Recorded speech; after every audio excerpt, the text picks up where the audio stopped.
एक बार बादशाह अकबर ने बेगम साहिबा के जन्मदिन के अवसर पर उन्हें एक बेशकीमती हार दिया। बादशाह अकबर का उपहार होने के कारण बेगम साहिबा को वह हार अति प्रिय था। उन्होंने उसे बहुत संभाल कर एक संदूक में रखा था। एक दिन श्रृंगार करते समय जब हार निकालने के लिए बेगम साहिबा ने संदूक खोला तो वह नदारत पाया। घबराते हुए वो फौरन अकबर के पास पहुंची और उन्हें अपना बेशकीमती हार खो जाने की जानकारी दी। अकबर ने उन्हें वह हार कक्ष में अच्छी तरह ढूंढने को कहा, लेकिन वह हार नहीं मिला। अब अकबर और बेगम साहिबा को यकीन हो गया कि हो ना हो उस साईं हार की चोरी हो गई है। अकबर ने तुरंत बीरबल को बुलावा भेजा और सारी बात बताकर शाही हार खोजने की जिम्मेदारी उसे सौंप दी।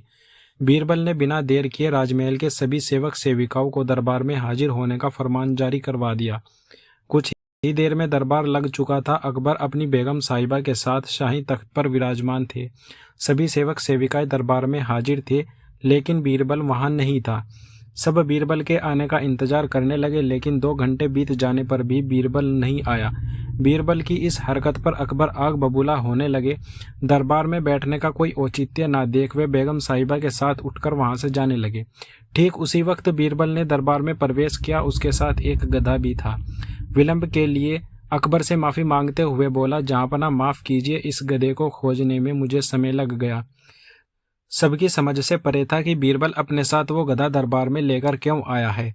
बीरबल सबकी जिज्ञासा शांत करते हुए बोला, ये कोई साधारण गधा नहीं है, ये एक जादुई गधा है। ये गधा यहाँ इसलिए लाया हूँ ताकि ये शाही हार के चोर का नाम बता सके। बीरबल की बात अब भी किसी के पल्ले नहीं पड़ रही थी। बीरबल कहने लगा, मैं इस जादुई गधे को पास ही के एक कक्ष में ले जाकर खड़ा कर रहा हूँ। एक एक कर सभी सेवक सेविकाओं को उस कक्ष में जाना होगा और इस गधे की पूंछ पकड़कर जोर से चिल्लाना होगा कि उसने चोरी नहीं की है। ध्यान रहे, आप सबकी आवाज बाहर सुनाई पड़नी चाहिए। अंत में यह गधा बताएगा कि चोर कौन है। बीरबल गधे को दरबार से लगे एक कक्ष में छोड़ आया और कतार बनाकर सभी सेवक सेविकाएं उस कक्ष में जाने लगे। सबके कक्ष में जाने के बाद बाहर जोर से आवाज आती, मैंने चोरी नहीं की है। जब सारे सेवक सेविकाओं ने ऐसा कर लिया तो बीरबल गधे को बाहर ले आया। अब सबकी निगाहें गधे पर थी, लेकिन गधे को एक और खड़ा कर बीरबल एक विचित्र हरकत करने लगा। वह सभी सेवक सेविकाओं के पास जाकर उनके हाथ आगे करने को कहता और उसे सूंघता। बादशाह अकबर और बेगम सहित सभी हैरान थे कि आखिर बीरबल ये क्या कर रहा है। तभी बीरबल एक सेवक का हाथ पकड़कर जोर से बोला, जहांपनाह ये है शाही हार का चोर। तुम इतने यकीन से कैसे कह सकते हो बीरबल? क्या इस जादुई गधे ने तुम्हें इस चोर का नाम बताया है? आश्चर्यचकित अकबर ने बीरबल से पूछा। बीरबल बोला, नहीं हुजूर, ये कोई जादुई गधा नहीं है। ये एक साधारण गधा है। मैंने बस इसकी पूंछ पर एक खास किस्म का इत्र लगा दिया था।